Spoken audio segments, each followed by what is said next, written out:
सर्वसुखाचे अगर पाप रखुमा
Tulasima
तुळशी माळा गळा गोपी चंदन टीरा तुळशी माळा गळा गोपी चंदन टीरा नामाचा उच्चार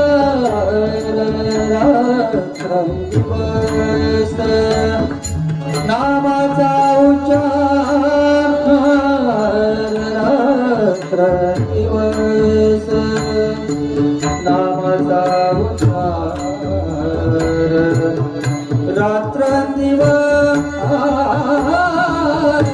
तुळशी माळा गोपी चंदन तुळशी माळा गोपी चंदन हृदयी कळवळा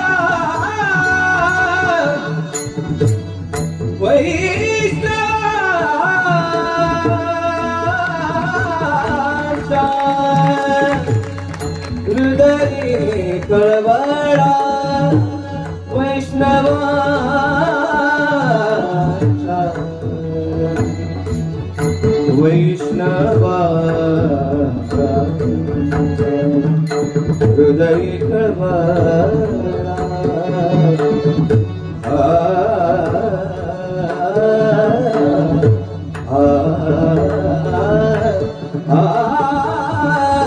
हृदय कळवळा वैष्णवाचा वैष्णवाचा हृदय कळवळा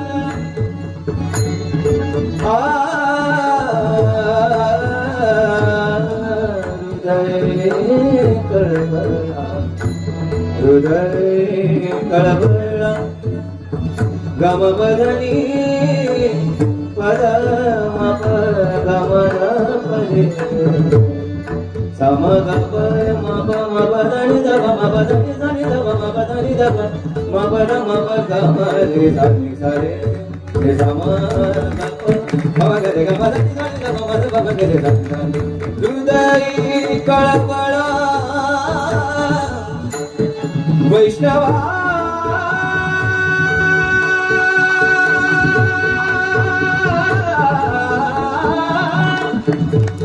वैष्णवा वैष्णवाचा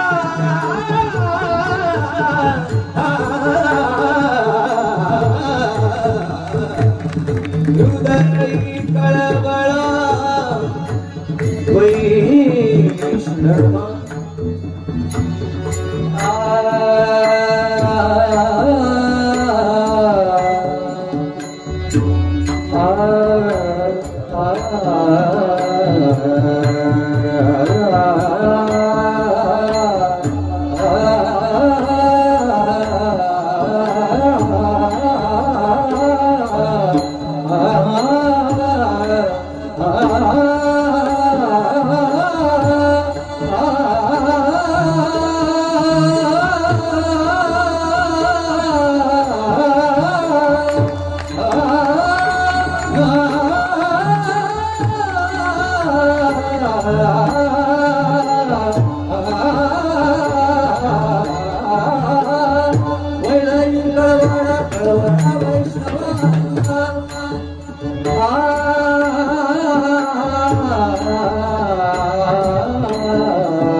हृदय कळवळा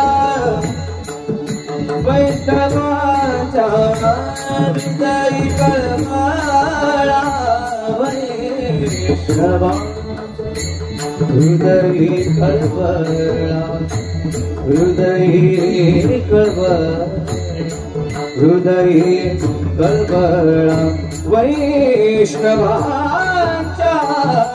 तुळशी माळा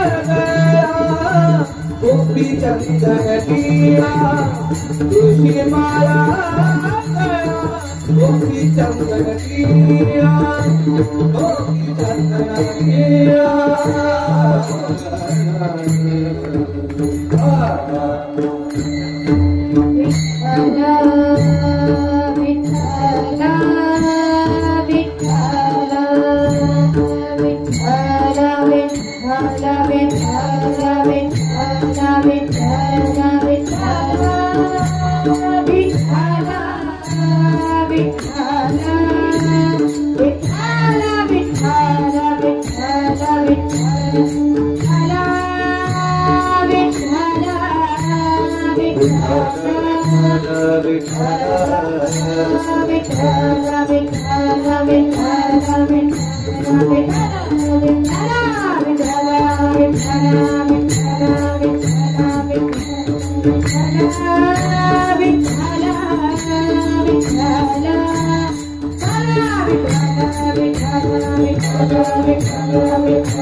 तो ऐका प्रकार नामाचा उच्चार रात्रंदिवस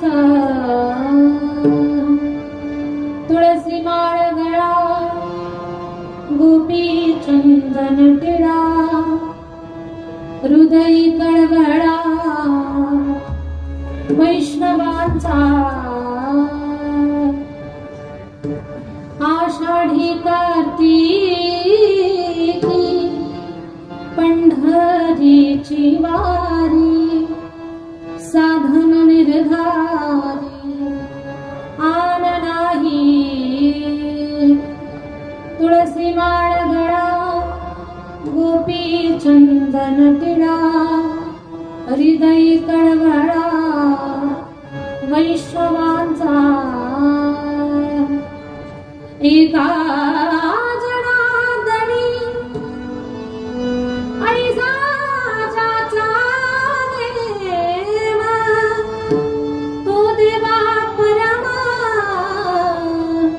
पूज्य जगी तुळसी माळ गळा गोपी चंदन टिळा हृदयी कळवळा वैष्णवांचा विठ्ठल विठ्ठल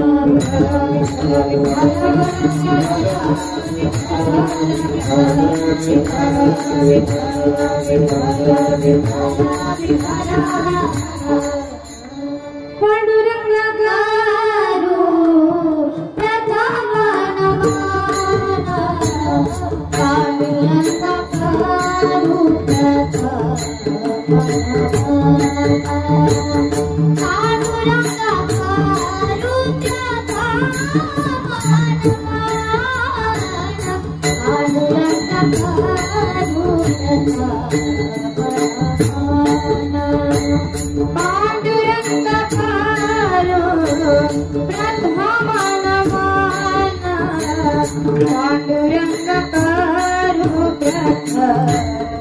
नमन पांडुरंग गारू पांडुरंग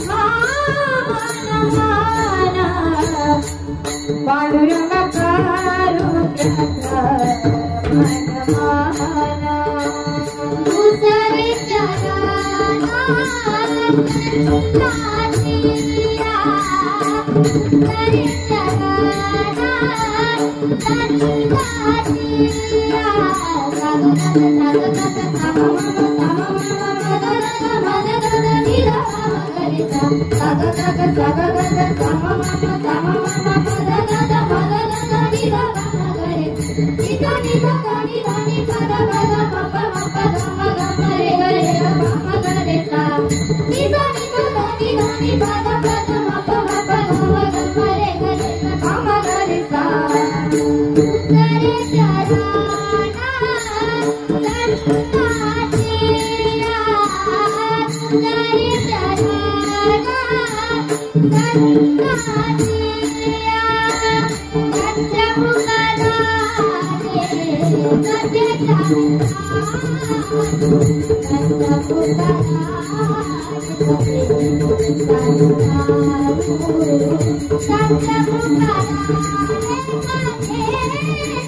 ओम नमो ज्ञानेश्वरा करुणाकरा दयाळा तुमचा अनुग्रह लाधलो पावन झालो चराचरी श्री गुरुचरण सरोज रज निज मन मुकुर सुधार वरणो रघुवर विमल जस जोदायक फलचार बुद्धिहीन तनु जानिके सुमिरो पवन कुमार बल बुद्धि विद्या देहु मोहि हरहु कलेस विकार जयांचे केलिया स्मरण होय सकळ विद्येचे अधिकरण तेची वंदो श्री चरण श्री गुरूंचे नमस्कार मी आता विठ्ठल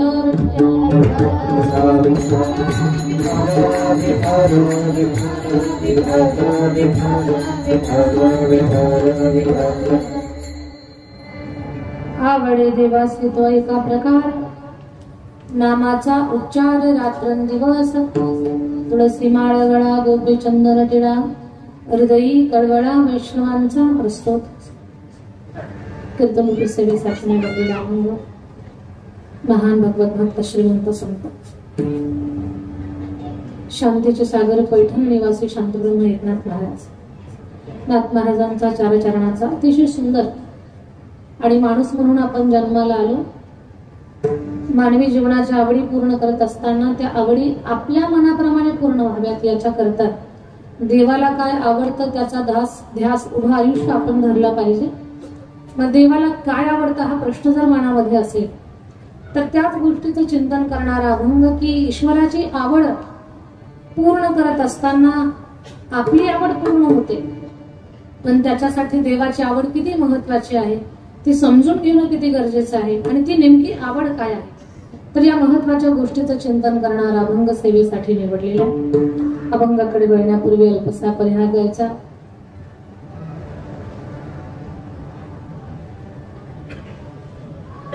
खूप चांगल्या पद्धतीने आपल्याकडे श्रद्धा सबुरी रेल्वे प्रवासी भजन मंडळ नाला सोपारा विरार तर या मंडळानं 25 वर्षापासून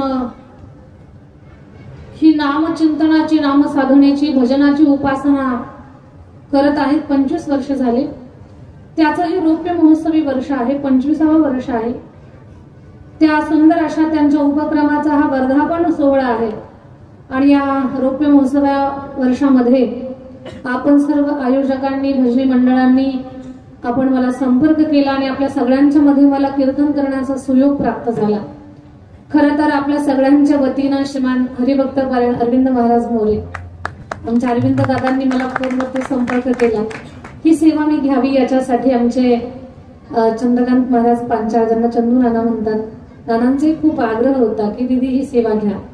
खरं तर चंदू नानांचं आज येणं होतं, पण अचानक नवीन जास्तीची कामं लागल्या कारणानं त्यांना येता नाही आलं.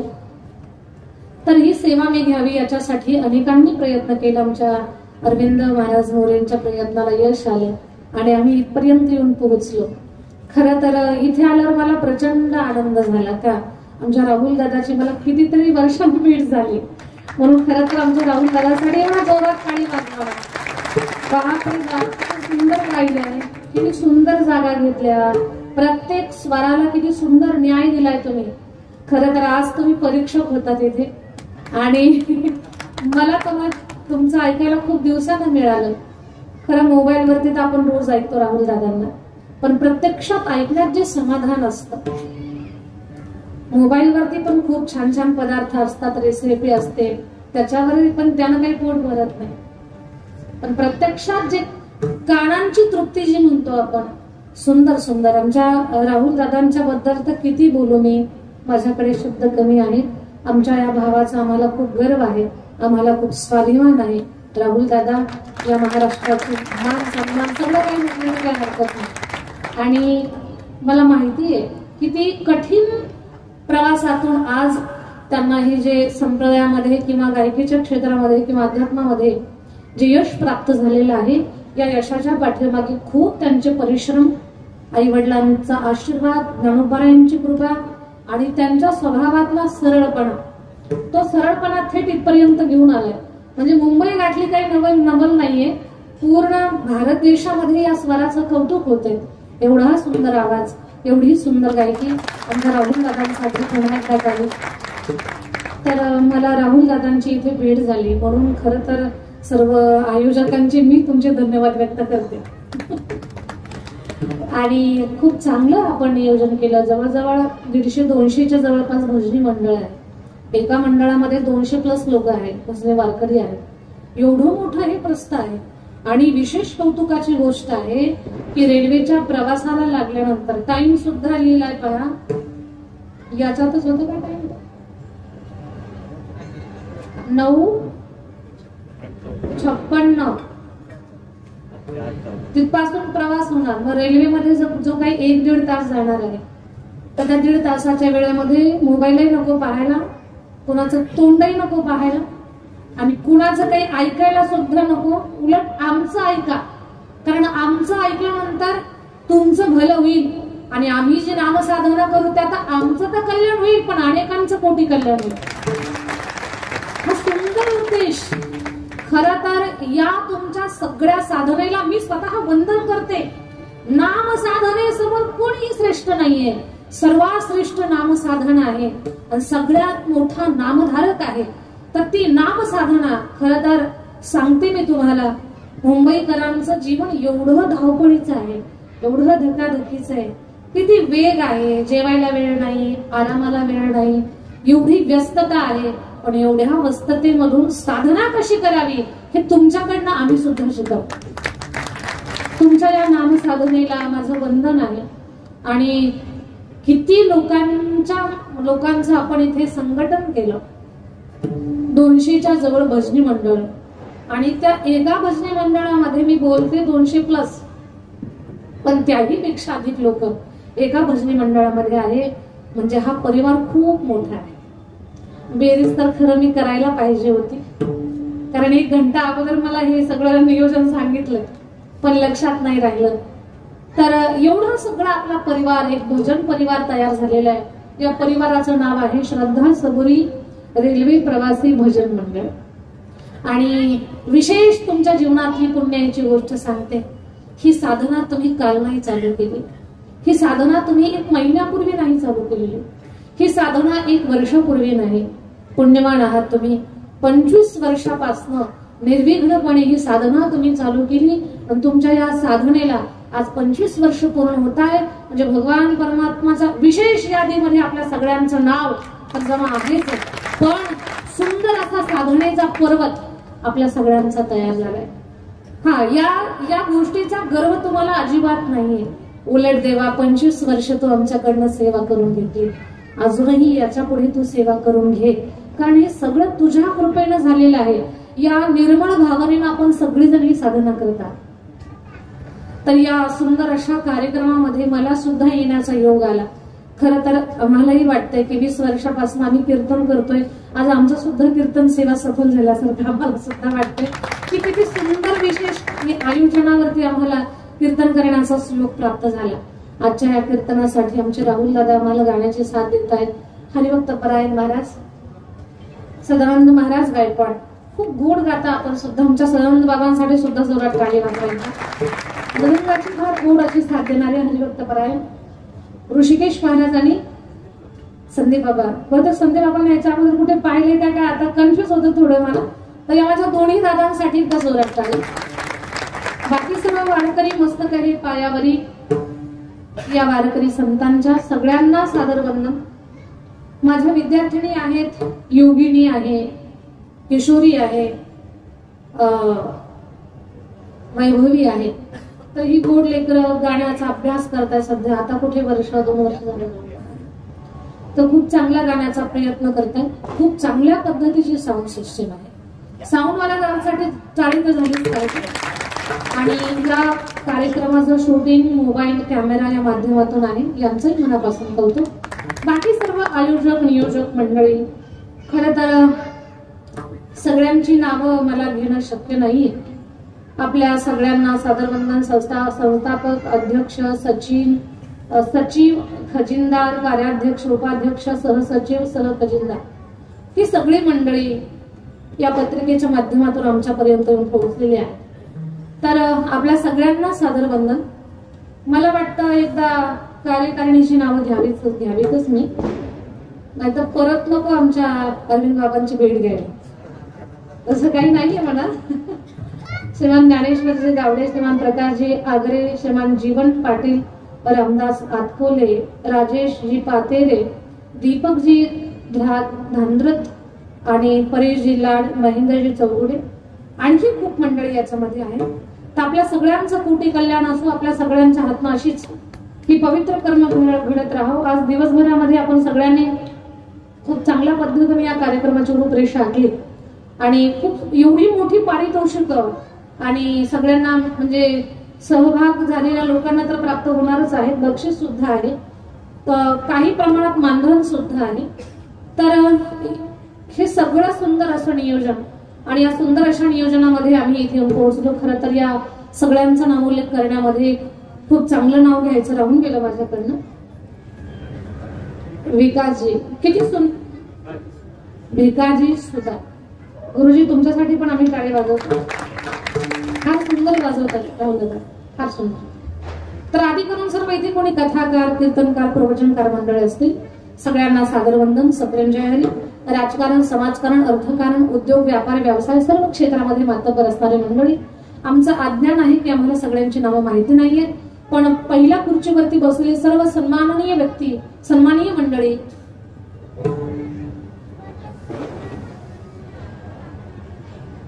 ठाकूर दादा आहेत, आमदार साहेब, दादांसाठी सुद्धा आपण एकदा दादांना सप्रेम जय हरी. आणि वेळ न घालवता आपण चिंतनाला सुरुवात करू. विठ्ठल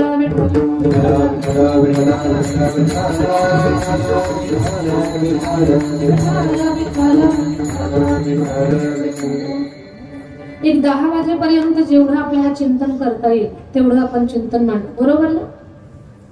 कारण दिवसभर बरीच माणसं इथे आहेत, बरीच माणसं आहेत दिवसभर. त्याच्यानंतर बक्षीस वितरण नंतरच होईल असं वाटतंय. ही बक्षीस पाहू, कारण अजून काही कुणाच्या हातात नाही पडलेली. हातात पडली असते तर इथं सगळी घरी गेली असते.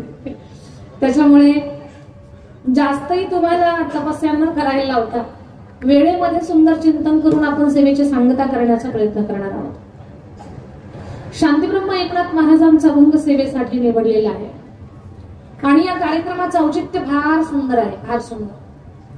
25 वर्ष झाले ही भजन मंडळ रेल्वेच्या प्रवासामध्ये नामसाधना करतं.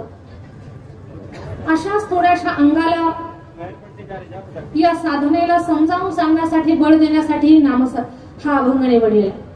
अभंग आहे शांतीब्रह्म एकनाथ महाराजांचा. शांतीब्रह्म एकनाथ महाराज महान संत आहेत. शांतीब्रह्म एकनाथ महाराजांच्या बद्दल बोलेल मी, सगळ्यांनी लक्ष देऊन ऐका. वारकरी संप्रदायामध्ये जे संत पंचायतन आहे त्या संत पंचायतनमध्ये नाथ महाराजांचं स्थान फार सुंदर आहे. संत कृपा झाली इमारत फळारी, ज्ञानदेवे रचिला पाया, उभारिले देवालया, नामातयाचा किंकर जिने केला हा विस्तार, जनार्दन एकनाथ खांब दिला भागवत, जनार्दन एकनाथ खांब दिला भागवत. वारकरी संप्रदायाच्या इमारतीचा भक्कम आधार माझे शांतीब्रह्म एकनाथ महाराज आहेत. शांतीब्रह्म नाथ महाराजांच्या बद्दल जेवढं बोलावं तेवढं कमी आहे. नाथ महाराज शांत आहेत, श्रीमंत आहेत आणि संत आहेत. हा त्रिवेणी संगम ज्यांच्या जीवनामध्ये आहे त्यांना शांतीचे सागर नाथ महाराज म्हणतात. विठ्ठल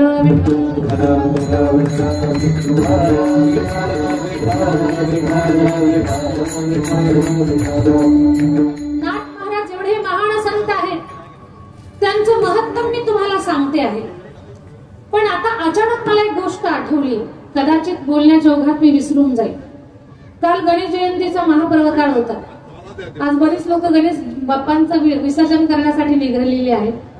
पण गणपती बाप्पांच्या स्मृतीमध्ये किंवा त्यांच्या चरित्रातला एक छोटासा भाग सांगते आपण.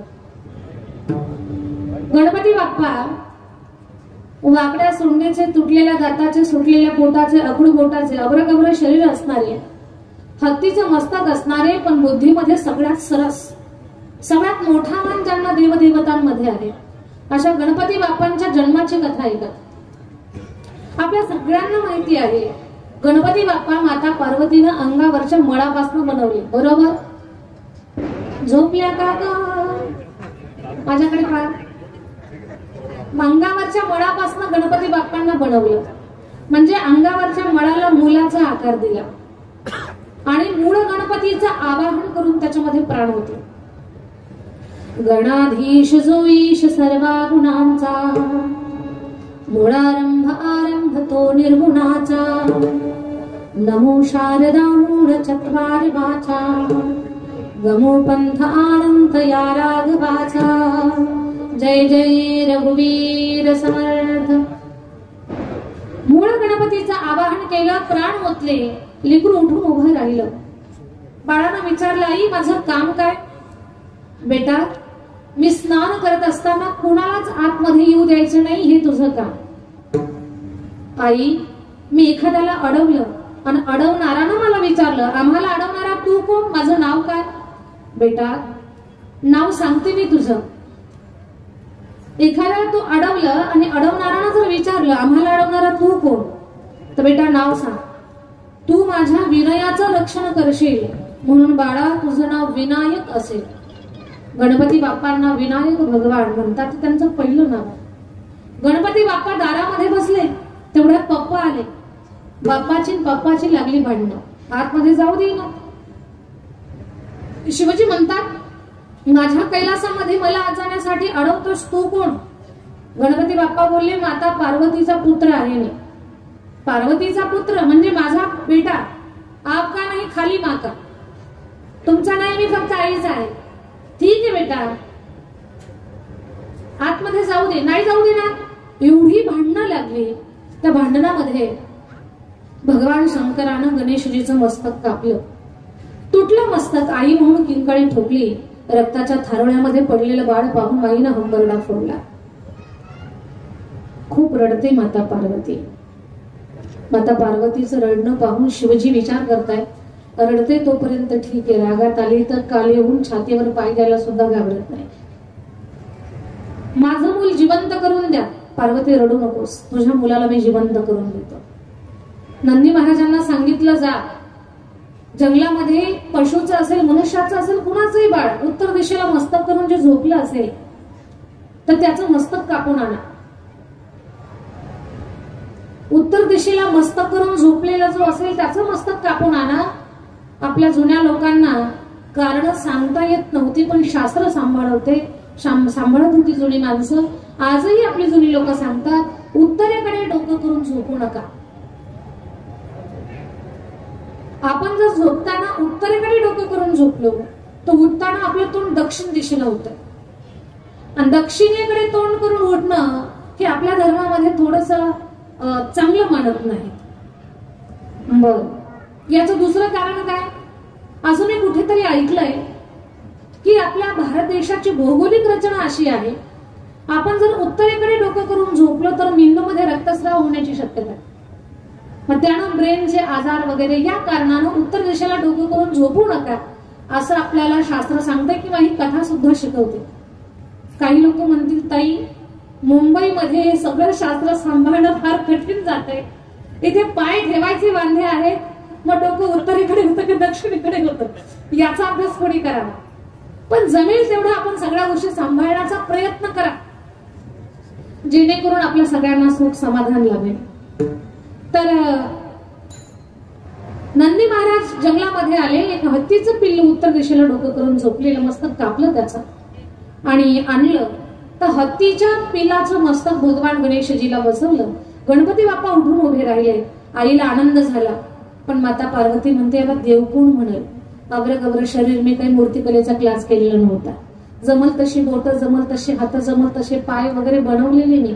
असं अग्रगब्र शरीर, त्याच्यामध्ये हत्तीचं मस्तक. मग माझ्या मुलाला कुणी देव म्हणणार नाही, तो दिसायला सुंदर नाही, त्याला काही मान सन्मान भेटणार नाही, त्याच्या मंदिरात कुणी जाणार नाही, म्हणून रडतायत. भगवान शिवजीनं सांगितलं, पार्वती काळजी करू नको, मी वरदान देतो. 33 कोटी देवांच्या पूजेमध्ये पहिला अग्रपूजेचा मान तुझ्या गणेशाला असेल. आणि गणपती बाप्पांची पूजा केल्याशिवाय इतर देवदेवतांची पूजा सुद्धा सिद्ध होणार नाही, कारण इतर पूजेच्या सिद्धतेसाठी हाच सिद्धिविनायक असेल. अशा पद्धतीने खूप आशीर्वाद प्राप्त झाले आणि जिकडे तिकडे आज गणपती बाप्पांचा गौरव आहे. गणपती बाप्पा ही विघ्नहर्ता देवता आहे. गणपती बाप्पा ही उद्योगाची देवता आहे. उंदरावरती बसलेला आहे. उंदीर शब्दाचा अर्थ होतो उद्योग. हा देवच उद्योगावर बसलेला आहे. म्हणजे घरामध्ये गणपती बाप्पांचं पूजन होतं सातत्यानं, नित्यानं, ती माणसं सारखी उद्योगामध्ये असतात. त्या लोकांच्याकडे वाद कमी असतो, उद्योग जास्त असतो, लक्ष्मी घरामध्ये येत असते. खरं सांगा मला, सगळ्यात जास्त मोठ्या प्रमाणे गणेशोत्सव कुठे साजरा करतात बरं? महाराष्ट्रात, मुंबईमध्ये, म्हणजे आपला हा शहराचा भाग. सगळ्यात जास्त कुठे गणपती बाप्पांचा उत्सव साजरा करतात? पुण्यामध्ये, कोकणात. म्हणजे हाच भाग झाला पूर्ण. मुंबई असेल, कोकण असेल, हा पूर्ण भाग समुद्र किनारपट्टी. मग मला सांगा, गणपती बाप्पांचा उत्सव या भागात जास्त साजरा करतात. उद्योगात सुद्धा जास्त माणसं कुठली आहेत? याच भागातली लोक जास्त उद्योगामध्ये आहेत. इकडच्या लोकांना अजिबात वेळ नाही. याचा अर्थ असा आहे, गणपती बाप्पांची भक्ती भावानं जी लोक उपासना करतात ना, ती लोक सतत उद्योगामध्ये असतात. त्यांना रिकाम टेकडी कामं करायला वेळच नाही, ते सतत उद्योगामध्ये असतात. हा गणपती बाप्पांचा आशीर्वाद आहे. म्हणून म्हणतात, अष्टविनायका तुझा महिमा कसा, अष्टविनायका तुझा महिमा कसा, तुझा महिमा अष्टविनायका तुझा महिमा कसा. दर्शनाचा लाभ घ्यावा भक्तांनी असा, दर्शनाचा लाभ घ्यावा भक्तांनी असा, अष्टविनायका तुझा महिमा कसा, अष्टविनायका तुझा महिमा कसा,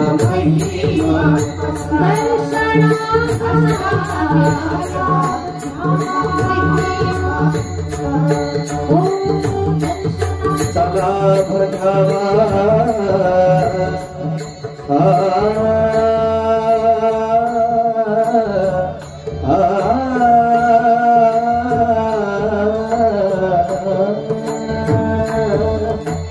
दर्शनाचा लाभ घ्यावा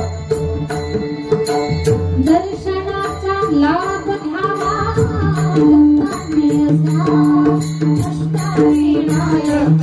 तुझा महिमा कसा तुझा महिमा कसा मोरया मोरया मूर्ती मोरया मोरया मूर्ती मोरया मोरया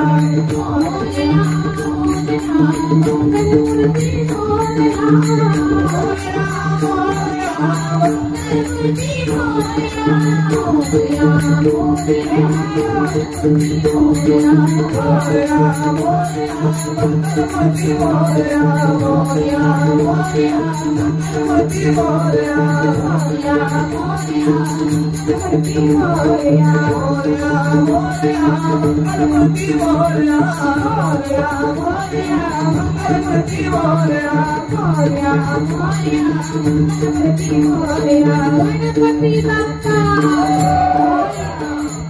मोरया समोर नाही येऊ द्या. गणपती बाप्पा मंगल मूर्ती गणपती बाप्पा मंगल मूर्ती भारत माता की अष्टविनायका तुझा महिमा कसा. भगवान गणेशजीची कथा मला सांगणं फार गरजेचं वाटलं, कारण आपल्या या शहरामध्ये खूप जास्त प्रमाणामध्ये गणपती बाप्पांचा उत्सव साजरा केला जातो. आता आपण नाथांचा जो अभंग सेवेसाठी निवडला त्या अभंगावर आपण चिंतन करत होतो की अभंग शांतीब्रह्म एकनाथ महाराजांचा. शांतीब्रह्म एकनाथ महाराज एवढे श्रेष्ठ संत आहेत. खरं तर नाथांच्या चरित्रामध्ये काही गोष्टी एवढ्या अद्भुत पाहायला मिळतात, एवढ्या अद्भुत काळावरही ज्यांनी ताबा मिळवला ते नाथ महाराज आहेत. प्रसंग सगळ्यांनी कान्य एका नाथ महाराजांनी देह ठेवला आणि चौघाच्या खांद्यावरती नाथ महाराज निघाले. पैठण क्षेत्रामधून पैठण गावातून नाथांची प्रेतयात्रा निघालेली आणि प्रेतयात्रा चालली. एक बाई तिच्या मुलीचं नवीन लग्न झालेलं, ती आपल्या मुलीला सासरी वाटी लावत होती आणि आपल्या मुलीला सासरी वाटी लावते तेवढ्यात तिनं ही प्रेतयात्रा पाहिली. त्या बाईला थोडंसं वेगळं वाटलं आणि ती म्हटली, या नाथ महाराजांना आजच मरायला आलं होतं का? खरं सांगा मला, मरण काय कुणाच्या हातात असतं का? झोपले का काय तुम्ही? मरण काय कुणाच्या हातात नसतं. 5 गोष्टी ईश्वरानं माणसाच्या हातात ठेवलेल्या नाहीत. विवाहार्थश्च मरणम अन्न जननमेवच. विवाह, पैसा, अन्न, जन्म आणि मृत्यू या 5 गोष्टी परमेश्वराच्या हातामध्ये आहेत, त्या माणसाच्या हातात नाही. लग्न कधी कुठे कुणासोबत होणार ही गोष्ट ठरलेली आहे. नाहीतर लोक दिल्लीपर्यंत स्थळ पाहत जातात आणि आपल्याच कॉलनीमध्ये जमतात. कॉलनीतली मुलगी आतापर्यंत का दिसली नाही? वेळ आलेली नव्हती. अन्न कुठे कधी काय खायला मिळणार ही सुद्धा गोष्ट ठरलेली. जन्म कुठे होणार आपला ही सुद्धा गोष्ट ठरलेली. जन्माला कुठे यायचं ही गोष्ट अजिबात आपल्या हातात नाहीये. जन्माला कुठे यायचं ही गोष्ट जर तुमच्या माझ्या हातात असती तर सगळीच माणसं श्रीमंत लोकांच्या घरात जन्माला आली असती. गरिबाच्या घरामध्ये कोणी जन्माला आलं नसतं. पण परमेश्वराने ही गोष्ट अगदी स्वतःकडे ठेवलेली आहे. एक गोष्ट आहे पहा, जन्माला कुठे यायचं हे जरी आपल्या हातात नसलं तर जिथे जन्माला आलो तिथे चांगली कर्म करून, कर्तृत्व करून आमच्या राहुल दादासारखं स्वतःला सिद्ध करणं ही गोष्ट मात्र आपल्या हातात. म्हणजे कुठे यायचं हे नाही आपल्या हातात. महाराष्ट्रात आता जी नवोदित मंडळी आहे खूप चांगलं गाणारी, त्या लोकांच्या परिवाराला कुटुंबाला असं काही खूप शास्त्रीय संगीताचा वारसा अगोदरपासून प्राप्त आहे असं अजिबात नाहीये. पण काय म्हणतात ना की स्वाती नक्षत्रावर जेव्हा शिंपल्यामध्ये पाण्याचा थेंब पडतो ना तेव्हा तो मोती होत असतो ना, असे हे मोती रत्न जन्माला आलेले आहेत. तर कुठे जन्माला यायचं हे हातात नाही, पण जिथे जन्माला आलो तिथे चांगली कर्म करून स्वतःचं कर्तृत्व सिद्ध करणं हे का मारण्याची सरी. विषय असा चाललेला आहे की जन्माला कुठे यायचं हे हातात नाही, पण जिथे जन्माला आलो तिथे चांगली कर्म करणं हे आपल्या हातामध्ये आहे. कर्तृत्व लक्षात घ्या, आपल्या कर्तृत्वाचं कौतुक होत असतं. आणि मी सांगत होते आता तुम्हाला की जन्म आपल्या हातात नाही, आपला मृत्यू आपल्या हातात नाही, अन्न कुठे किती मिळणार, धन कुठे मिळणार, याही गोष्टी आपल्या काही हातात नाहीयेत. 5 गोष्टी आपल्या हातात नाही. मग ती बाई म्हणते आज नाथ महाराजांना आजच मरायला आलं होतं का? नाथ महाराजांना कळालं की आपल्या मरणाची अडचण या बाईला झाली. नाथ महाराज उठून बसले. कुठं? चौकाच्या खांद्यावर. खांदेकरी घेऊन चाललेले, पण नाथ महाराज वरती उठून बसले. आता मला सांगा, एखाद्या प्रेताला खांदेकरी घेऊन चाललेत आणि ते प्रेत उठून बसलंय आणि खांदेकरांना म्हणतोय थांबा, खांदेकरी नीट राहतील का? काय अवस्था होईल खांदेकरांची, किती घाम फुटला असेल या लोकांना. ऐका, प्रेत झालं तर सरळ स्मशानापर्यंत जावं, उगीच प्रेत मध्येच उठून बसावं, त्याला घरी यावं. घरची लोक रडत असतात, घरची लोक खूप रडतात आणि प्रेत दारात उभं आहे आणि ते म्हणतंय रडू नका, मी वापस की थोडंसं चित्र डोळ्यासमोर उभं करा. नाथ महाराज खांद्यावर उठून बसले. नाथ महाराज म्हणतात बाई तुझ्या मुलीला वाटी लाव, मी नंतर मरतो, हे जमणार नाही आपल्याला. नाथांनी पुन्हा काही दिवसांनी देह ठेवला. चौघाच्या खांद्यावर निघाले, पण ज्यांनी खांद्यावर घेतलं त्यांनाच गर्व झाला, आम्ही नसतो तर. नाथ महाराज म्हटले उभं आयुष्य, एवढं ज्ञान एवढं धन परमेश्वरानं दिलं, पण थोडा सुद्धा अहंकार माझ्याकडे लागू दिला नाही मी. आणि जाते वेळेला या अहंकारी लोकांच्या खांद्यावर कशाला जाऊ मी? अहंकाराचा वारा सुद्धा नको मला यांचा. उतरले नाथ महाराज, गोदावरीमध्ये जाऊन जलसमाधी घेतली. तिथून काही फुलं मंजुळा वगैरे बाहेर आल्या, त्याचीच समाधी पैठण क्षेत्राला आहे. तर या चरित्र भागातून मला सांगायचंय, काळावर ज्यांनी ताबा मिळवला ते नाथ महाराज. याच्या पुढे ऐका, काळावर ज्यांनी ताबा मिळवला, नवल नाही, काळाचा बाप ज्यांनी राबवला ते नाथ महाराज. कावडीने पाणी ज्या घरी चक्र पाणी वाहे, कावडीने पाणी ज्या घरी चक्र पाणी वाहे, कावडीने पाणी ज्या घरी चक्र पाणी वाहे, कावडीने पाणी ज्या घरी चक्र पाणी वाहे. अनन्य भक्ती भावे निळावंती त्यात पाये, अनन्य भक्ती भावे निळावंती त्यात पाये, अनन्य भक्ती भावे निळावंती त्यात पाये, निळावंती त्यात पाये.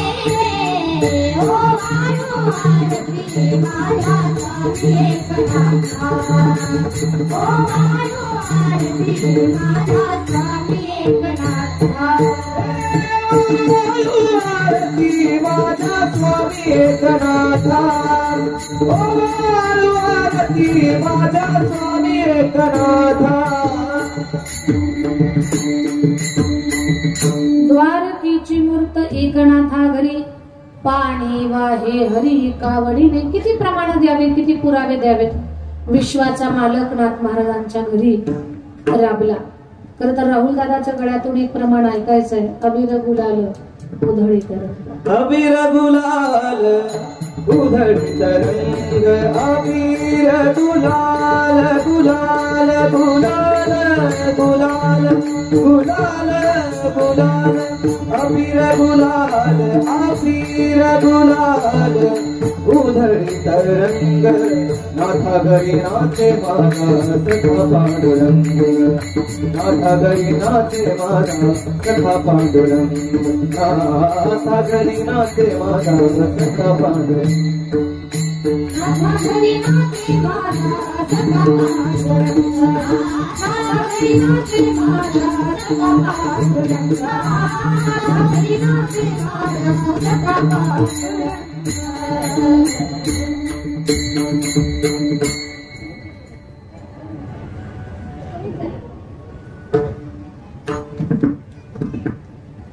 अबीर लाल उधळीत रंग, नाथा घरी नाचे माझा सखा पांडुरंग. सगळे तुम्ही लक्ष देऊन ऐकताय असं गृहीत धरून बोलते मी बोले की विश्वाचा मालक नाथ महाराजांच्या घरी राबला. त्यानं नाना प्रकारची सेवा कामं केली. विश्वाच्या मालकानं नाथ महाराजांची भक्ती ती साधना एवढी उंचीची आहे. नाथ महाराज मंदिरामध्ये जातात नवल नाही. मंदिरातला देव नाथांच्या घरी आला आणि नाथ महाराजांचं घरच मंदिर झालं. एवढी सुंदर साधना नाथांनी केली. याच्यातून शिकायचंय आपल्याला. आपणही आपल्या जीवनामध्ये भक्ती अशी करा, अशी भक्ती करा. आपण मंदिरामध्ये जातो नवल नाही. मंदिरातला देव आपल्या घरी यावा आणि आपलं घर मंदिर व्हावं. अशी भक्ती करावी आपण आपल्या जीवनामध्ये. अशी भक्ती करावी आपण आपल्या जीवनामध्ये की आपण भगवंताचं उचिष्ट प्रसाद म्हणून खातो नवल नाही. देवानं सुद्धा कधीतरी आपलं उष्ट खाल्लं पाहिजे. ही भक्ती नाही, भक्तीची पराकाष्ठा आहे. प्रश्न पडेल तुम्हाला सगळ्यांना, देव कुठे भक्ताचं उष्ट खातो का? का खात नाही? कौन कहते हैं भगवान खाते नहीं, वीर शबरी के जैसे खिलाते नहीं. अच्युतम केशवम कृष्ण दामोदरम राम नारायणम जानकी वल्लभम. शबरी आईची उष्टी मोहर खाल्ली भगवान परमात्मा. तर जीवनामध्ये भक्ती अशी करा, आपण भगवंताचं उष्ट प्रसाद म्हणून खातो नवल नाही. देवानं आपलं उष्ट खाल्लं पाहिजे. अशी भक्ती करा जीवनामध्ये. आपण देवाला काही ना काही मागतो, अशी वेळ आला की देवानं आपल्याला कधीतरी काहीतरी मागितलं पाहिजे. अशी भक्ती करा जीवनामध्ये. आपण भगवंताचं भजन करतो नवल नाही. देवानं आपलं भजन केलं पाहिजे. प्रश्न पडतोय तुम्हाला सगळ्यांना की देव कुठं भक्ताचं भजन करत असतो का? का करत नाही? वृंदावनामध्ये अशी एक महिला भक्त आहे. तिच्यामुळे कृष्णप्रेम जगाला कळालं. देवाशी लग्न न करता ती देवाची पटराणी झाली. बिना परिणय के ओ प्रेम की पुजारन, बिना परिणय के ओ प्रेम की पुजारन कान्हा की पटरानी हो गई, कान्हा की पटरानी हो गई. देवाशी लग्न न करता ती देवाची पटराणी झाली. 2 अक्षरी तिचं नाव आहे. ते नाव मी तुम्हाला विचारणार आहे. 2 अक्षरी तिचं नाव आहे. बरसाना तिचं गाव आहे. तिच्या नावाला वेलांटी आणि ओकार नाही. तिच्या नावाला 2 काने आहेत. पहिल्या अक्षराला काना, दुसऱ्या अक्षराला काना. त्या 2 कान्यामध्ये कान्हा लपलेला आहे. तिचं नाव राधा. राधा राणी भगवान श्रीकृष्ण परमात्माचं भजन करते नवल नाही. भगवान तिचं भजन करतात. राधा राधा राधा भगवान परमात्मानं भजन करावं. राधा के बिना श्याम आधा धा धा धा धा. राधा के बिना श्याम आधा कहते राधे श्याम रे. जन्म जन्म के भाग जगा दे एक राधा का नाम. जन्म जन्म के भाग जगा दे एक राधा का नाम. बोलो राधे बोलो राधे बोलो राधे राधे राधे राधे बोलो राधे बोलो राधे बोलो राधे बोलो राधे राधे राधे राधे. राधा के बिना श्याम आधा, राधा के बिना श्याम आधा कहते राधे श्याम रे. जन्म जन्म के भाग जगा दे राधा का नाम. जन्म जन्म के भाग जगा दे राधा का नाम. राधे बोलो राधे बोलो राधे बोलो राधे बोलो राधे बोलो राधे बोलो राधे बोलो राधे सर्वांनी राधा राधा राधा म्हणून आमच्या सोबत काळी वाजवत करा प्रेमाने राधा राधा भगवान कृष्ण परमात्मा राधा राधा भजन करतात आपण काम करू खरी भक्त मंडळी खरी साधक मंडळी म्हणतात मुझे दुनिया से नहीं कोई काम है मैं तो रटू राधा मुझे दुनिया से नहीं कोई काम मैं तो रटू राधा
राधा के बिना श्याम राधा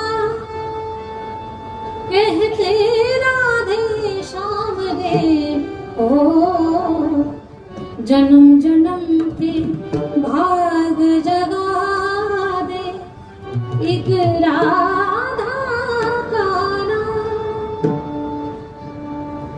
तर अशी भक्ती करावी जीवनामध्ये। आपण भगवंताचं भजन करतो, नवलनाई देवाना आपलं भजन केलं पाहिजे। नाथ महाराजांच्या बाबतीमध्ये या सगळ्या गोष्टी लागू होतात। नाथ महाराज महान संत आहेत, महान संत। नाथ बाबांची प्रत्येक गोष्ट ही सुंदर आहे, दिव्य आहे, अद्भुत आणि